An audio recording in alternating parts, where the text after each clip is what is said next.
Oke guys, sekarang kita mulai soal tentang pengertian ilmu sejarah dan asal-usul kehidupan serta masa prasejarah di Indonesia. Untuk menyingkat waktu, mari kita mulai membahas soal berikut.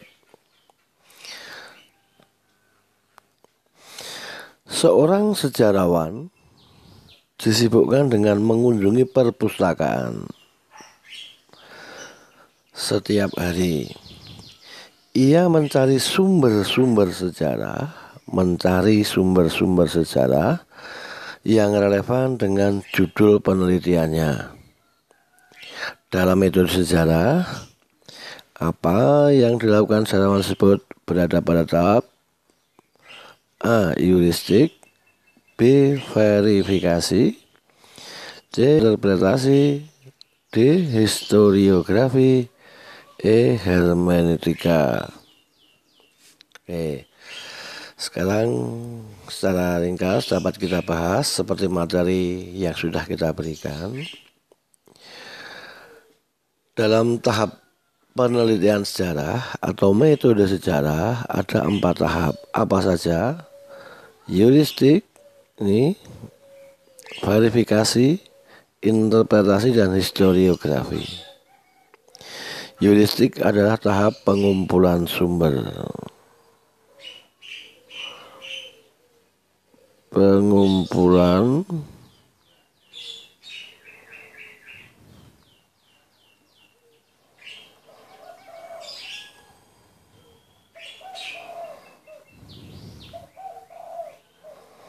Cara verifikasi adalah proses mengkritik sumber atau kritik sumber.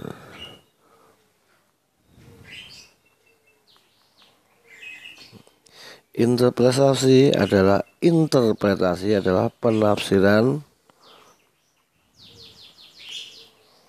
sumber sejarah atau fakta sejarah. Sedangkan historiografi adalah proses penulisan kembali ya.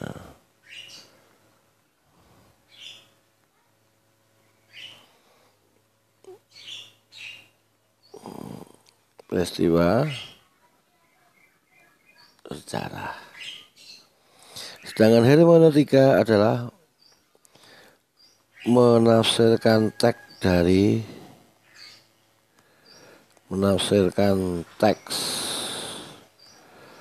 dari dalam teks itu sendiri.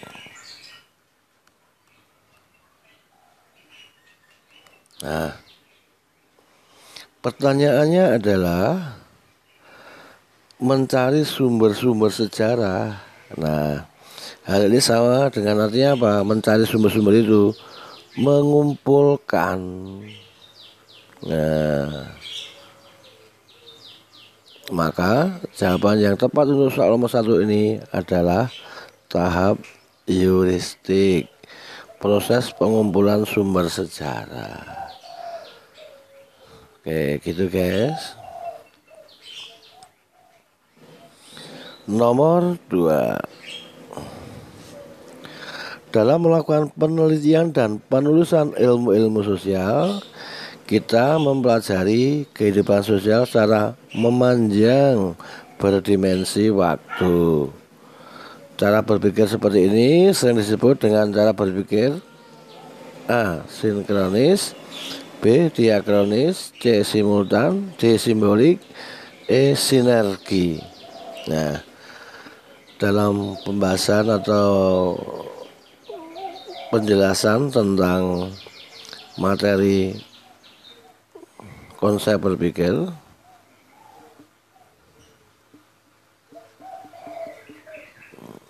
nah, kita mempelajari tentang konsep sinkronis dan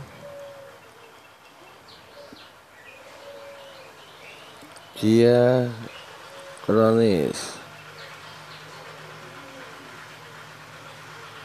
Nah, apa konsep sinkronis? Konsep sinkronis adalah mempelajari ilmu sosial meluas atau melebar dalam ruang.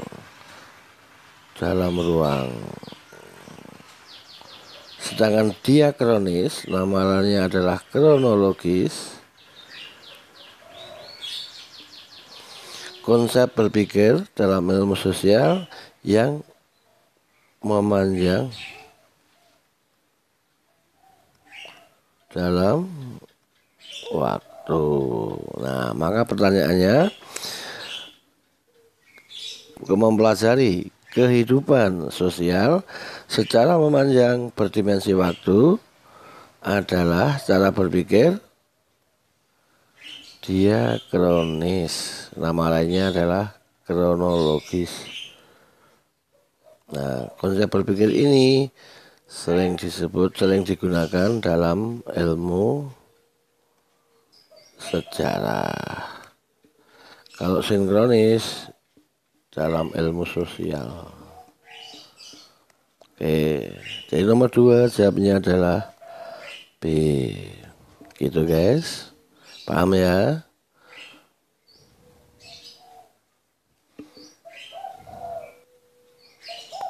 Oke, kita lanjut soal nomor 3. Keterangan langsung, ini yang perlu digarisbawahi. Soal nomor 3, keterangan langsung dari pelaku atau saksi sejarah ini merupakan, nah, kita ingat bentuk-bentuk atau jenis-jenis sumber sejarah. Nah, keterangan langsung dari pelaku atau saksi sejarah merupakan titik-titik: A. Sumber tertulis, B. Sumber benda, C. Sumber lisan, D. Sumber rekaman, E. Artefak. Artefak itu sama dengan sumber apa ini? Benda. Nah, keterangan langsung, berarti keterangan langsung itu kan pembicaraan. Nah, keterangan langsung dari pelaku atau saksi sejarah ini di dalam bentuk-bentuk sumber sejarah sesuai dengan keterangan penjelasan yang sudah kita berikan. Sumber lisan. Nah, sumber lisan adalah keterangan langsung dari pelaku atau saksi sejarah. Jadi jawabnya adalah C. Paham kan? Gitu guys. Oke, kita lanjut soal nomor 4. Nih, salah satu contoh sumber primer. Sumber primer dalam sejarah adalah, nah, sumber primer itu adalah sumber asli yang sezaman. Nah, kita lihat: A. Terjemahan kitab kuno, B. Laporan penelitian, C. Buku-buku sejarah, D. Prasasti, E. Disertasi. Disertasi itu adalah tulisan seorang untuk mencapai gelar S3 dengan gelar PhD ini ya. Nah, S3. Nah, yang dimaksud sumber primer tadi adalah sumber asli yang sezaman. Nah, kalau terjemahan kitab kuno, dia terjemahan ini termasuk sumber sekunder ini. Begitu juga laporan penelitian, ini juga sekunder. Buku-buku sejarah ini disusun dengan mendasarkan hasil penelitian orang, maka dia lebih ke sumber tersier. Nah, yang merupakan sumber asli adalah prasasti. Di samping prasasti nanti ada piagam, ada kronik, nah, ada babat dan lain sebagainya yang sezaman. Sedangkan disertasi ini kebanyakan ditulis dari laporan penelitian orang lain, maka dia termasuk sumber tersier. Oke. Jadi nomor 4 jawabnya di prasasti, gitu ya. Oke guys, kita lanjut soal nomor 5 guys.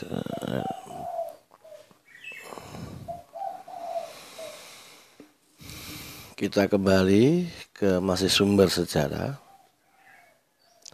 Salah satu kelemahan dalam sejarah lisan adalah A. Penulisan sejarah menjadi lebih demokratis atau demokrasi. B. Dapat melengkapi dokumen-dokumen yang ada. C. Pengumpulan data dilakukan dengan wawancara. D. Dapat menggali langsung dari narasumber. E. Subjektivitas sangat tinggi. Nah, pertanyaannya adalah kelemahan. Kalau kita bicara kelemahan, berarti bicara yang bersifat negatif, ya kan? Bersifat negatif. Nah, dari 5 opsi yang ada, yang paling bersifat negatif adalah E. Subjektivitasnya sangat tinggi. Maksudnya apa? Sejarah lisan ini berisi tentang apa? Keterangan.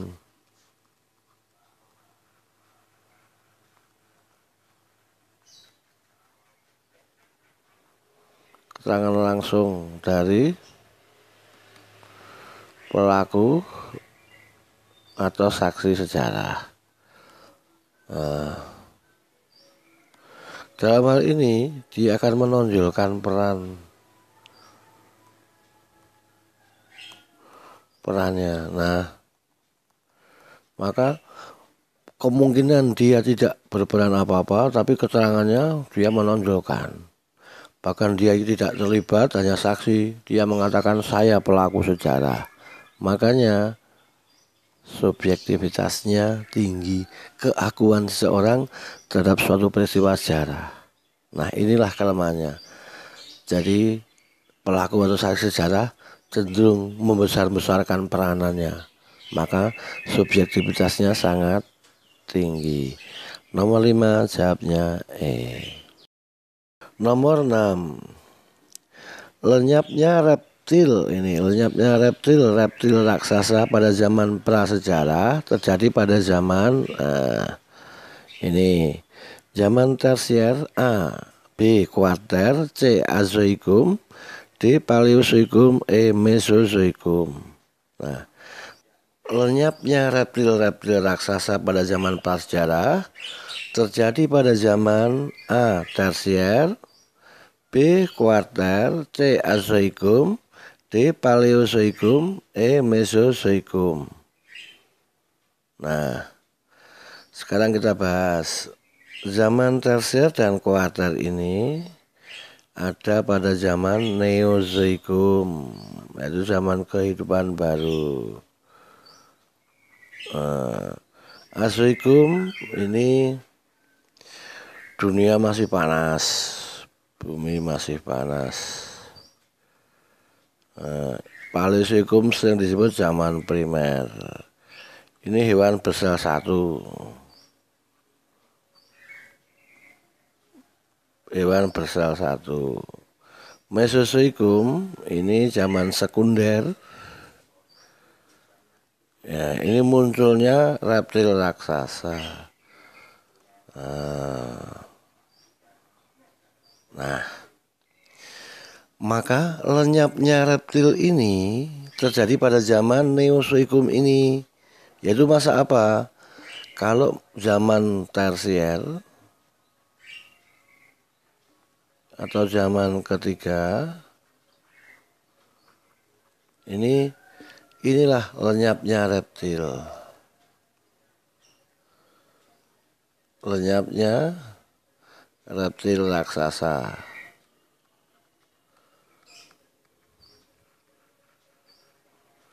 Kalau zaman kuarter atau zaman keempat ini muncul manusia purba.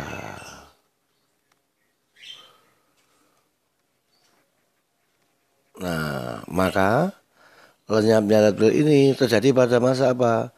Pada masa tersier. Jawabnya yang gitu guys. Oke, kita lanjut soal nomor 7. Salah satu ciri kehidupan pada masa food gathering adalah titik-titik. A. Hasil kebudayaan masih kasar. B. Mengenal bercocok tanam. C. Hidup sudah menetap.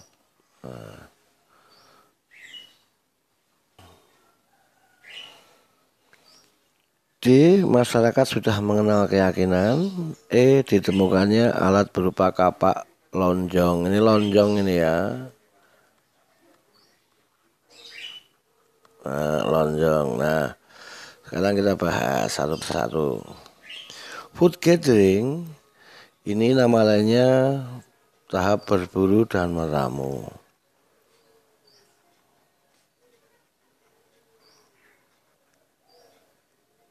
Nah, kemudian manusia masih mengembara.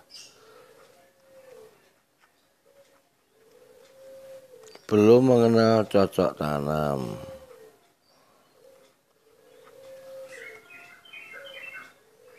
Nah, zaman food gathering ini ada pada masa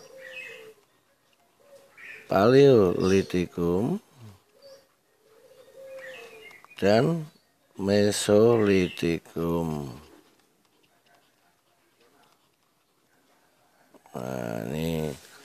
Nah, dari kedua hal ini kita bisa melihat zaman Paleolitikum atau batu tua dan Mesolitikum batu tengah. Yang paling kelihatan utama Paleolitikum adalah hasil kebudayaannya masih kasar. Jadi belum sehalus zaman Neolitikum maupun zaman logam yang sudah hidup menetap atau food producing. Jadi nomor 7 jawabnya adalah A. Hasil kebudayaan pada masa food gathering atau berburu dan meramu mengumpulkan makanan itu masih kasar. Gitu guys. Oke, kita lanjut kalau udah paham. Nomor 8. Kajian tentang persebaran manusia dan bangsa Indonesia yang didasarkan pada perbandingan bahasa. Perbandingan bahasa ini dilakukan oleh A. Profesor Dr. H. Kern, B. von Helmgen, C. von Koenigswald, D. Hornell, E. Eugene de Bois. Dalam materi yang sudah kita berikan, setidaknya ada 3 tokoh yang kita terangkan kemarin.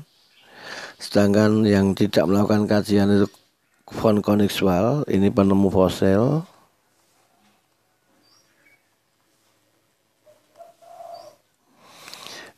Du Bois ini Eugene de Bois, ini juga penemu fosil. Pithecanthropus erectus kalau dia. Erectus, kalau ini seperti Meganthropus dan lain sebagainya yang von Koenigswald. Sedangkan kajian tentang persebaran manusia ini yang pertama oleh Kern ini yang kita terangkan kemarin, ini dasarnya adalah perbandingan bahasa.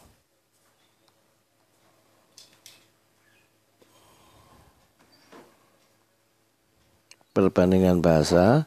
Sedangkan Gelden ini lebih pada penemuan kapak persegi. Ini kapak persegi.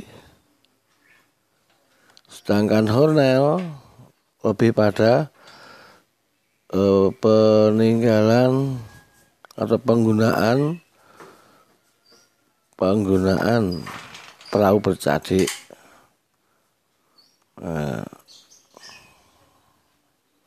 Sementara pertanyaannya berdasarkan perbandingan bahasa ini, maka jawabnya adalah A. Profesor Dr. H. Kern ini. Oke. Kita lanjut guys, soal nomor 9. Salah satu hasil kebudayaan pada zaman batu adalah kebudayaan Pacitan. Ini yang didukung oleh manusia, A. Bangsa Austronesia, B. Homo soloensis, C. Homo wajakensis, D. Pithecanthropus erectus. Ini erect, ini C. Erectus ya. Ini E. Papua melanosoid ini A. Nah, kebudayaan Pacitan ini termasuk kebudayaan batu tua atau Paleolitikum.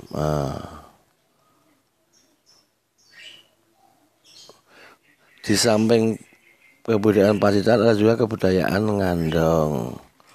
Nah, kebudayaan Pacitan ini ciri khas alatnya adalah kapak genggam. Nah, pendukungnya siapa? Pithecanthropus erectus ini atau yang ini Pacitan itu. Nah, sedangkan kebudayaan Ngandong yang ciri khasnya adalah kebudayaan dari tulang. Kemudian ada juga dari batu flek, Rosselpeh itu. Nah, manusia pendukungnya adalah ini Homo soloensis dan Homo wajakensis. Maka kebudayaan Pacitan ini didukung oleh manusia siapa? Di Pithecanthropus erectus. Gitu guys. Oke, kita lanjut soal nomor berikutnya, yaitu nomor 10. Oke, soal nomor 10. Salah satu bukti bahwa manusia prasejarah sudah mengenal keyakinan adalah dengan ditemukannya A. Kebudayaan Pacitan, B. Kebudayaan Ngandong, C. Bangunan megalitikum, D. Kapak persegi, E. Kapak corong. Nah, mengenal keyakinan. Nah, kita analisis. Manusia yang sudah mengenal keyakinan setidaknya hidup mereka sudah menetap. Kemudian gotong royong sudah ada. Kemudian peradabannya lumayan tinggi. Nah, ini kemudian pada tahap apa? Food producing ini. Nah, ini ada pada zaman Neolitikum food producing. Dimulai zaman Neolitikum. Nah, representasi kehidupan yang religius ini atau spiritual ini dilakukan dengan cara apa? Membangun bangunan batu-batu besar atau disebut dengan bangunan megalitikum ini. Jadi bukti bahwa manusia prasejarah sudah mengenal keyakinan atau religius, yaitu ada animisme, terutama ini animisme ini, ada dinamisme, ini keyakinan agama mereka direpresentasikan dalam bangunan megalitikum atau bangunan batu besar. Jadi 10 jawabnya C. Yang di sana ada untuk jenazah seperti kubur batu, sarkofagus. Kemudian untuk pemujaan ada menhir, arca megalit, punden berunda. Untuk sesaji ada meja batu atau dolmen. Jadi 10 jawabnya C.